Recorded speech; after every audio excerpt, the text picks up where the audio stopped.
Galilée a commencé à étudier la chute libre des corps dès 1597 à l'âge de 33 ans. À l'époque, la théorie d'Aristote indiquait que si l'on fait tomber deux boules de masse différentes, la boule la plus lourde arrive la première au sol. La légende dit que Galilée a lâché une boule de fer et une boule de bois depuis le sommet de la tour penchée de Pise et a montré que les deux boules arrivaient en même temps au sol. En réalité, pour déduire cette propriété, il a suivi un raisonnement très judicieux. Il a appliqué la théorie d'Aristote à une grosse boule A liée à une petite boule B. L'ensemble A plus B étant plus lourd que A, il devrait arriver au sol en premier. Il a aussi considéré que la petite boule B, plus légère que A, descend moins vite et par conséquent freine l'ensemble A plus B qui arrive au sol après la boule A. Galilée a indiqué que la seule façon de lever cette incohérence est de considérer que les deux boules A et B se déplacent avec la même vitesse. Bien sûr, cette affirmation n'est pas observée si l'on compare la chute libre d'une bille de plomb avec celle d'une plume, car dans ce cas, c'est le frottement de l'air qui ralentit la chute de la plume. Sous vide, il n'y a pas de frottement, et la boule et la plume chutent de la même façon. À l'époque de Galilée, la chute libre d'un corps, une boule par exemple, est très difficile à étudier, car la chute est très rapide et la vitesse instantanée de la boule impossible à mesurer avec les méthodes alors disponibles. Les chronomètres n'existaient pas et les horloges étaient très rudimentaires. Galilée a surmonté cette difficulté en ralentissant la chute. Plutôt que de lâcher verticalement une boule, il la faisait rouler sur un plan incliné. Et il a remplacé la mesure de la vitesse par une quantité bien plus facile à mesurer, la distance parcourue par la boule en fonction du temps. Le plan incliné qu'il a utilisé se trouve au musée Galilée à Florence. Pour mesurer le temps, il a utilisé de petites clochettes placées en des endroits du plan incliné tels que les tintements provoqués par le passage de la boule soient réguliers. Et il a montré que c'était le cas lorsque les clochettes sont placées à des distances qui suivent la progression 1, 4, 9, 16, 25, soit 1, 2, 3, 4 et 5 au carré. Cela signifie que la boule met le même temps pour parcourir des distances une fois, 3 fois, 5 fois, 7 fois et 9 fois plus grandes. Grâce à cette expérience originale, Galilée avait découvert le mouvement uniformément accéléré et la loi des distances en fonction du carré du temps, et il pouvait les étendre à la chute libre des corps. Dans la partie suivante, nous avons réalisé un plan incliné et refait les expériences de Galilée en utilisant des moyens à la fois simples et modernes, comme un caméscope, un chronomètre précis, et un tableur pour interpréter les résultats. Nous avons aussi utilisé les connaissances scientifiques et mathématiques actuelles, et en particulier le calcul différentiel développé par Newton et Leibniz, et que bien sûr Galilée ne connaissait pas. Description du plan incliné. Le plan incliné est constitué d'un rail en forme de U sur lequel on fait rouler une bille. Le rail a une longueur de 2,50 m et est posé sur deux tréteaux séparés d'une distance grand L égale à 2 mètres. L'angle alpha du plan incliné est réglé à l'aide d'une petite cale d'épaisseur grand E. On a donc tangente alpha égale grand E sur grand L et alpha égale arc tangente alpha. Des repères noirs sont placés tous les 0,1 m le long du rail. Enfin, un chronomètre au 1 centième de seconde permet de mesurer le temps. Passons aux expériences. Pour la première expérience, on utilise une bille en acier de 3 cm de diamètre et un plan incliné avec une très faible inclinaison de 0,57 degrés. Lorsque la bille passe devant un repère noir, on note le temps indiqué par le chronomètre.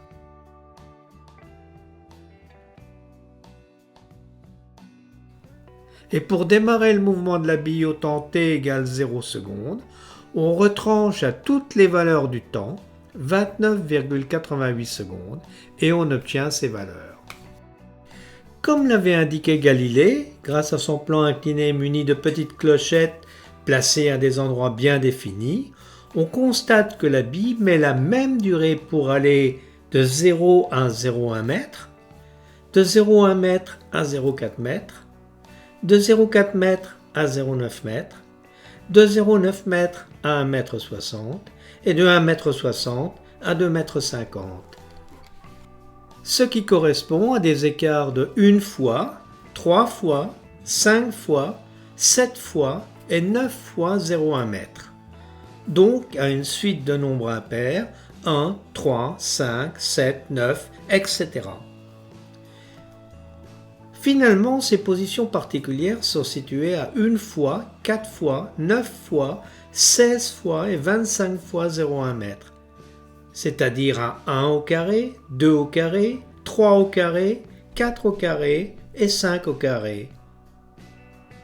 Et c'est à ces endroits du plan incliné que Galilée avait placé ses petites clochettes et entendu des tintements réguliers.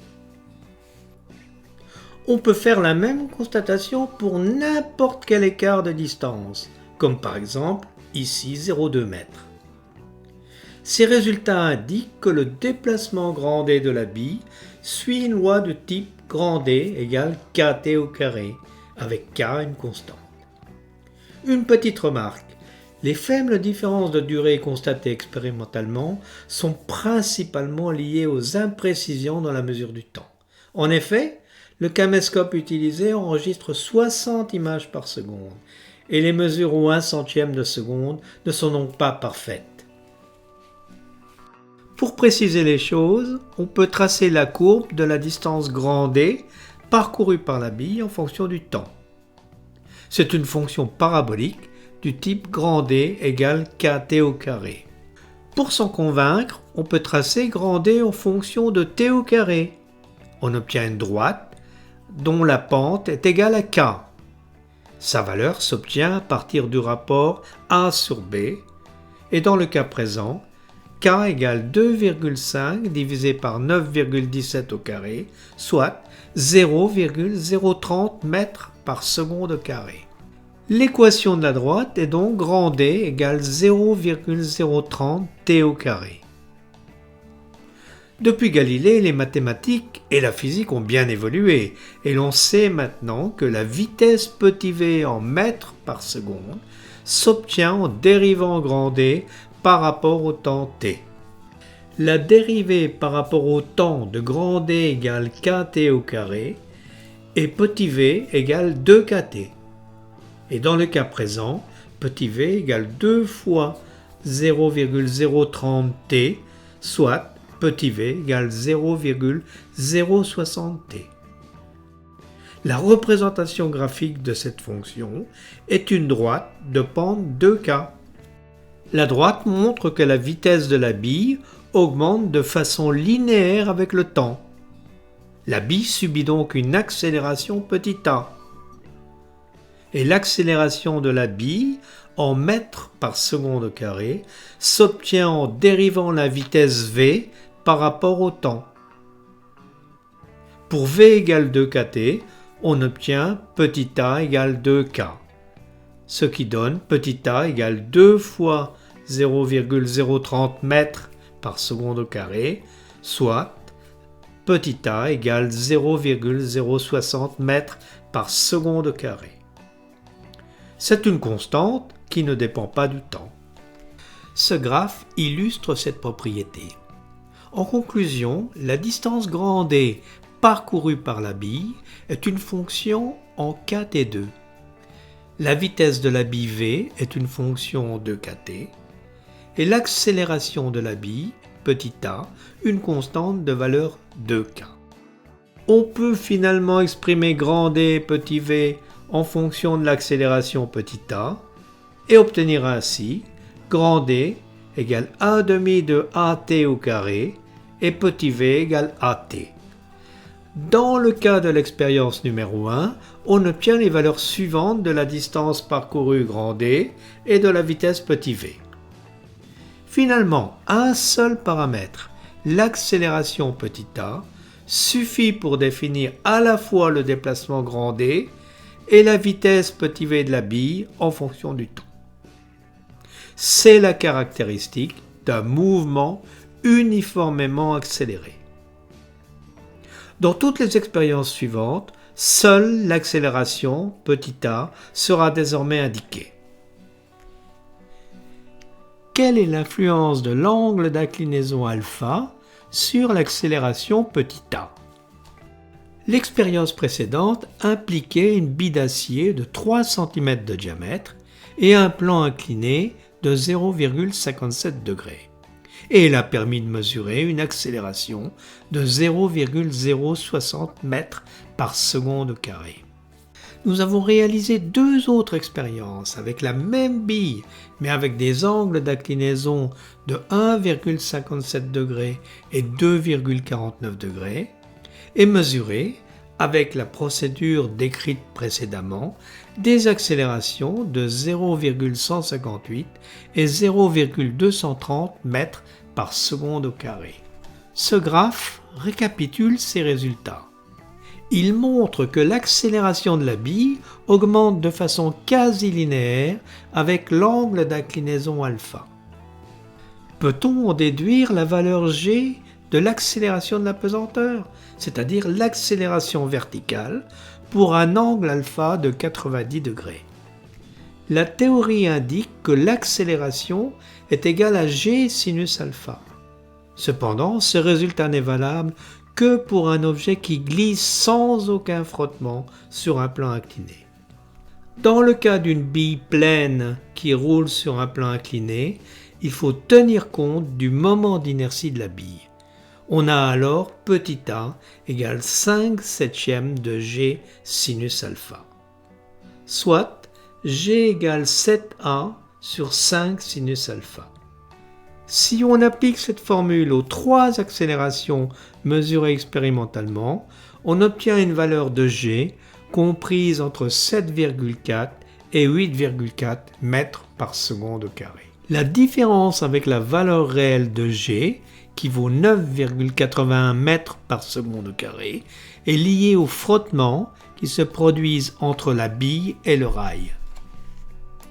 Et pour finir, quelle est l'influence de la nature de la bille sur l'accélération petit a? Pour la définir, nous avons comparé pour les 2 inclinaisons de 0,57 degrés et 1,57 degrés le comportement de la bille de fer de 3 cm utilisée pour les expériences précédentes avec 2 billes de verre de diamètre 3,5 et 5 cm. On constate que les valeurs de l'accélération petit a sont très proches à angle d'inclinaison identique. Les faibles différences sont liées à des différences de force de frottement et des différences de moment d'inertie, car les billes ne glissent pas mais roulent sur le plan incliné. Ces quelques expériences, réalisées sur un plan incliné avec plusieurs angles d'inclinaison et plusieurs types de billes, ont apporté beaucoup d'informations à la fois sur la distance parcourue, sur la vitesse et sur l'accélération d'un mouvement uniformément accéléré. On se rend bien compte que l'idée géniale de Galilée de ralentir le mouvement de la chute libre d'un corps à l'aide d'un plan incliné a été cruciale dans l'étude de ce phénomène.